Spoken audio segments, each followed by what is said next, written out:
بسم اللہ الرحمن الرحیم۔ السلام علیکم محترم ناظرین، لالچ جس نے بھی کیا اسے اس کی سزا ملی۔ یہ مورل سٹوری روس کے ایک باشندے کی ہے۔ کوشش کروں گا کہ اس کا جلدی اختتام ہو جائے۔ مورل سٹوری بڑی انٹرسٹنگ اور سبق آموز بھی ہے۔ روس کے ایک گاؤں میں ایک کسان رہتا تھا، اس کا نام نچوم تھا۔ نچوم کو اس بات کا غم کھاتا کہ وہ ایک بڑی زمین کا مالک نہیں ہے۔ وہ چاہتا تھا کہ اس کے پاس اتنی زمین ہو کہ کوئی کسان اس کی برابری نہ کر سکے۔ اس گاؤں میں ایک بوڑھی عورت رہتی تھی جو کافی زمین کی مالک تھی۔ اس نے اپنی زمین بیچنے کا ارادہ کیا۔ گاؤں کے بہت سے لوگوں نے اپنی اپنی حیثیت کے مطابق زمین کے چھوٹے بڑے ٹکڑے خرید لیے۔ نچوم بھی زمین خریدنا چاہتا تھا مگر اس کے پاس اتنی رقم نہ تھی۔ آخر کار وہ مالکہ اس پر راضی ہو گئی کہ وہ بقیہ رقم سال بھر بعد ادا کر دے گا۔ اس طرح نچوم نے بھی تھوڑی سی زمین خرید لی۔ اب اس کے پاس پہلے سے زیادہ زمین تھی مگر اس کے دل کو اطمینان نہ تھا۔ اس کا جی چاہتا تھا کہ وہ بہت بڑا ایک زمیندار بن جائے۔ تو دوستو، ایک دن نچوم اپنے صحن میں بیٹھا تھا کہ ایک مسافر ادھر سے گزرا۔ نچوم نے اسے آواز دے کر پوچھا کہ آپ کہاں سے آ رہے ہیں؟ مسافر نے بتایا، میں والگا ندی کے اس پار ایک زمین دیکھ کر آیا ہوں۔ وہاں ایک نئی بستی بسائی جا رہی ہے اور لوگوں کو مفت زمین دی جا رہی ہے۔ اس کے علاوہ کوئی چاہے تو زمین خرید بھی سکتا ہے۔ نچوم کے دل کی مراد پوری ہوئی۔ وہ اپنی زمین اور مکان بیچ کے وہاں چلا گیا اور سرکار سے ملنے والی زمین کے علاوہ مزید زمین خرید کر ایک بہت بڑی زمین کا مالک بن گیا۔ تو پھر اس نے گاؤں کو بوڑھی عورت کو باقی رقم بھی ادا کر دی۔ نئی جگہ پر نچوم کی دوستی نئے لوگوں سے ہوئی۔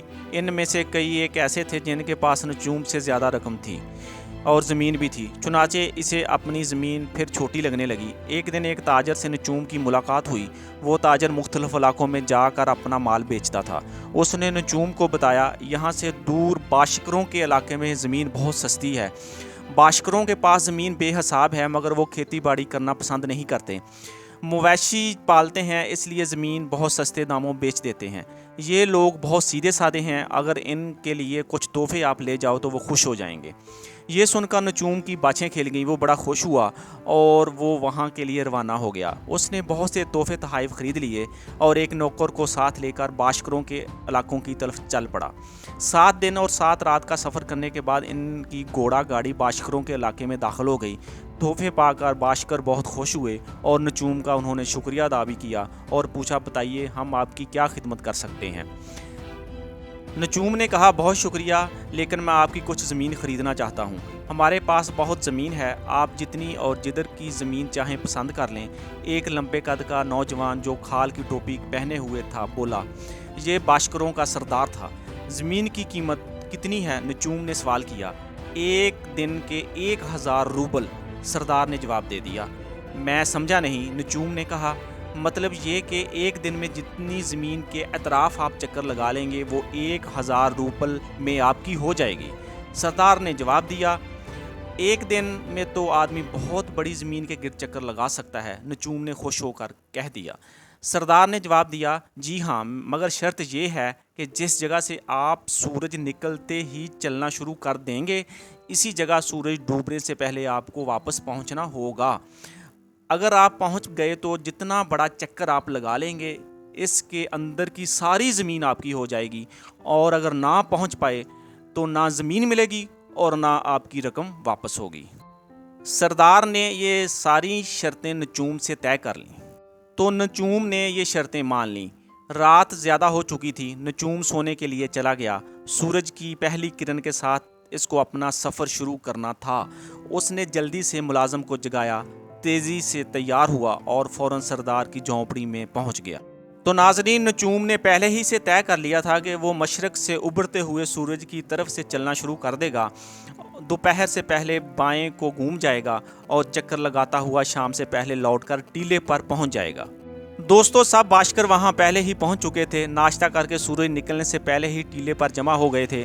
نچوم کو یہیں سے اپنا سفر شروع کرنا تھا۔ ناظرین، سردار نے اسے 1000 روبل لے کر اپنی ٹوپی میں ڈالے اور پھر ٹوپی زمین پر رکھ دی۔ جو ہی ادھر سورج نے مشرق سے جھانکا اور ادھر نچوم نے اپنا پہلا قدم اٹھایا، اس کے پیچھے پیچھے کئی باشکر زمین میں کھوٹیاں لگاڑتے چلے جا رہے تھے۔ تقریباً 5 کلومیٹر تک وہ ایک ہی رفتار سے چلتا رہا، نہ بہت تیز نہ بہت آہستہ۔ اتنی دور چلنے کے بعد اس کے جسم میں گرمی سی محسوس اس کو ہونے لگی۔ اس نے اپنی واسکٹ کے بٹن کھول دیے اور ذرا تیز چلنے لگا۔ کوئی 5 میل اور چلنے کے بعد اسے تھکن محسوس ہونے لگی۔ سورج بھی اب کافی اوپر آ گیا تھا اور اس کی کرنیں آنکھوں میں چبھنے لگی تھیں۔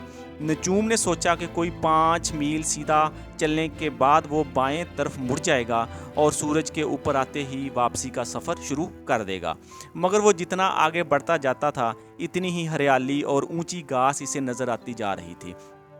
اس کا مطلب یہ تھا کہ آگے کی زمین زیادہ زرخیز ہے۔ وہ لالچ میں آ کر آگے بڑھتا گیا اور بائیں طرف مڑنا ہی بھول گیا۔ ناظرین، نجوم جتنا آگے بڑھتا جاتا تھا اتنی ہی اچھی زمین اس کے پیروں تلے آتی جاتی تھی اور زیادہ سے زیادہ زمین حاصل کرنے کی اس کی ہوس بڑھتی جا رہی تھی۔ چنانچہ وہ اپنی رفتار اور بھی بڑھاتا۔ اچانک اس کی نظر اپنے سائے پر پڑی جو اس کے ساتھ ساتھ دوڑ رہا تھا۔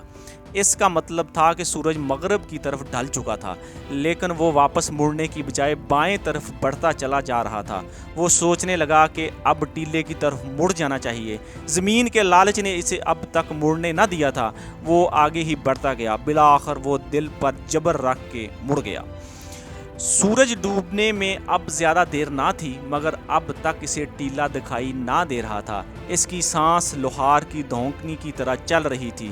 حلق میں پیاس سے کانٹے پڑ گئے تھے، تھکن سے دم نکل رہا تھا، مگر وہ دوڑتا گیا۔ ڈوبتے ہوئے سورج کی کرنیں اس کی آنکھوں میں چبھنے لگیں اور سامنے کا منظر دھندلا سا ہو گیا۔ ناظرین، اب اسے ٹیلا نظر آنے لگا تھا۔ سورج ٹیلے کے پیچھے چلا گیا تھا، اس لیے وہ ٹیلے پر کھڑے ہو کر لوگوں کے دھندلے سائے دیکھ سکتا تھا۔ وہ لوگ ہاتھ ہلا کر اسے بلا رہے تھے، لیکن ان کی آوازیں اس کے کانوں میں نہیں پہنچ پا رہی تھیں کیونکہ ابھی بھی کافی فاصلہ باقی تھا۔ نجوم نے اپنی رفتار اور بھی تیز کر دی جیسے جیسے ٹیلا نزدیک آتا گیا۔ ناظرین، ٹیلے سے مراد ایسی جگہ جہاں بہت زیادہ مٹی جمع کی گئی ہو اور وہ زمین سے کافی اونچا ہو۔ نجوم کی جدوجہد اور بھی تیز ہوتی گئی، لیکن دوستو اب اس کے پاؤں، اس کے پیر اس کا ساتھ نہیں دے رہے تھے۔ ان سے خون رسنے لگا تھا، کانوں میں سیٹیاں سی بجنے لگی تھیں، دل بہت تیزی سے دھڑک رہا تھا، دم پھولنے لگا تھا اور جسم پسینے میں شرابور تھا، مگر وہ رک نہیں سکتا تھا کیونکہ اسے ایک بہت بڑی زمین کا مالک بننا تھا۔ کسی نہ کسی طرح وہ ٹیلے کے قریب پہنچ گیا۔ لوگ اس کی ہمت بندھا رہے تھے اور تیز کی آوازیں اس کے کانوں میں گونجنے لگیں۔ وہ ٹیلے پر چڑھنے لگا۔ سردار کی ٹوپی اسے صاف دکھائی دے رہی تھی۔ پھر وہ جان توڑ کر دوڑنے لگا، لیکن تیزی سے ٹیلے پر چڑھنا آسان نہ تھا۔ وہ بار بار ٹھوکریں کھا رہا تھا۔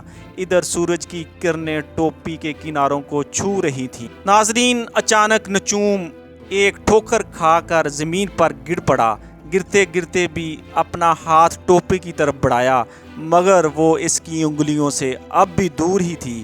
سورج ڈوبنے کے ساتھ ساتھ نجوم کی زندگی کا آفتاب بھی ہمیشہ کے لیے غروب ہو گیا۔ اس کے دل کی حرکت بند ہو چکی تھی۔ سردار کی ٹوپی اور نجوم کے درمیان 2 گز کا فاصلہ باقی رہ گیا تھا۔ اسی جگہ پر قبر کھود کر نجوم کو دفنا دیا گیا۔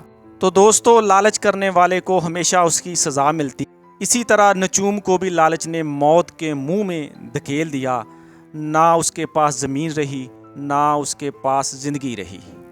اسی طرح ہر انسان کی طرح نجوم کے حصے میں بھی صرف اور صرف 2 گز ہی زمین آئی۔